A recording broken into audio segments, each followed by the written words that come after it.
O que mais, André, a gente encontra é sobre um tema turnover. A gente fala o tempo todo disso, né? Toda vez que a gente chega no supermercadista e fala assim, poxa, e aí, cara? Como é que tá os profissionais? Cheguei mês passado, tô vendo outros profissionais e ele fala, Ederson, não ficaram. Outros, eles reclamam com a gente, falam assim, o profissional, Ederson, é ruim demais, esse cara não consegue fazer o processo que deveria fazer.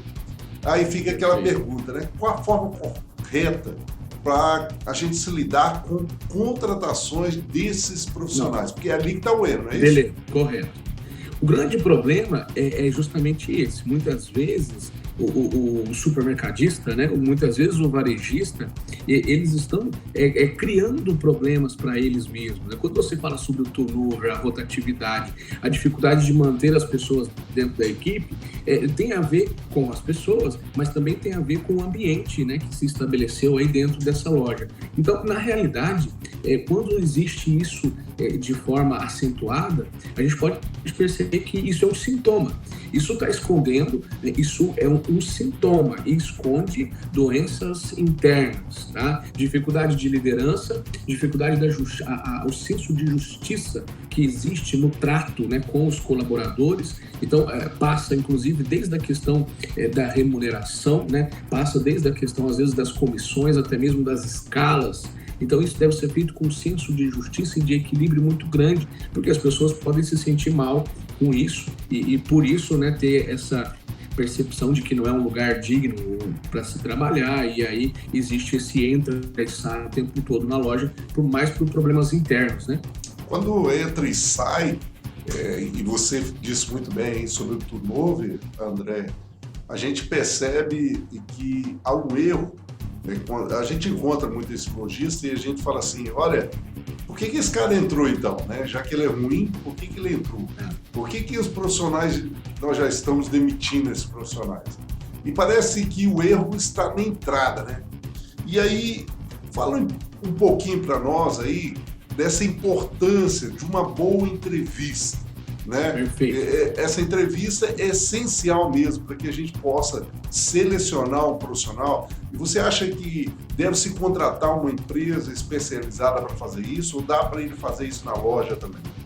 Bom, é claro que o ideal, né, é que toda empresa pudesse contar com um trabalho especializado de contratação de talentos. Isso é óbvio que isso seria muito melhor. Agora, nós precisamos de ser realistas, e a gente sabe que a grande maioria dessas empresas não consegue, né, ter uma consultoria de repente. O ideal seria que isso ocorresse, mas essa palestra, esse bate-papo aqui, ele realmente, o nosso objetivo é ensinar para as pessoas que enquanto elas ainda não conseguem contratar, né, pessoas que tenham aí essa habilidade, terceirizar esse trabalho, que elas consigam fazer isso dentro das suas próprias lojas.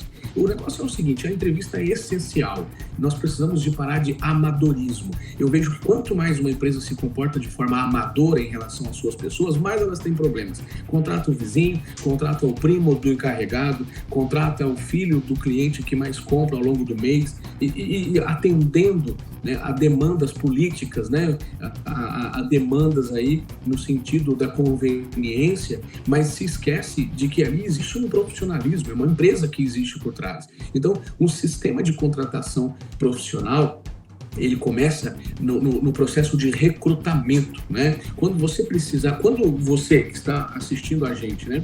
Você precisar de um funcionário na sua empresa, é legal você lançar a mão do sistema correto. Primeira coisa, faça o recrutamento, né? O recrutamento é você simplesmente colocar, estamos precisando de operadoras de caixa, por exemplo, né? E você receber esses currículos, né? E ter alguém ali dentro da sua empresa que faz uma seleção desses currículos e então chamar as pessoas para serem entrevistadas. Dentro da entrevista, você começa a entender quem é quem nesse jogo, quem tem realmente o perfil que você deseja né, para poder trabalhar junto com você. Então, quando você terceiriza essas entrevistas, quando eu falo terceiriza, estou dizendo para você que é proprietário da loja, muitas vezes você é que faz essa contratação e você entra numa cilada, porque na realidade quando você contrata, se você demite, você perde o funcionário e de repente o cliente, a família daquelas pessoas. Isso acontece muito em pequenas, médias, né, microempresas, pequenas lojas.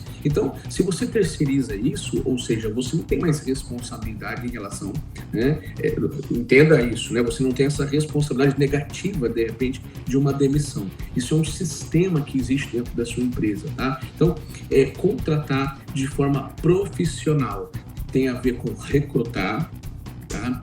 Que é a chamada de pessoas, sangue novo dentro da sua comunidade. Faça carro de som na rua, varejo é assim, varejo tem que fazer barulho, né? Coloque na rádio da sua cidade, coloque a faixa, estamos contratando, isso inclusive serve como marketing para você, né? E a partir do momento que você recruta 200 currículos, você então faz uma pré-seleção e convida essas pessoas para você entrevistar. E no processo de entrevista você então começa a entender qual é o tipo de pessoa que você quer para trabalhar com você.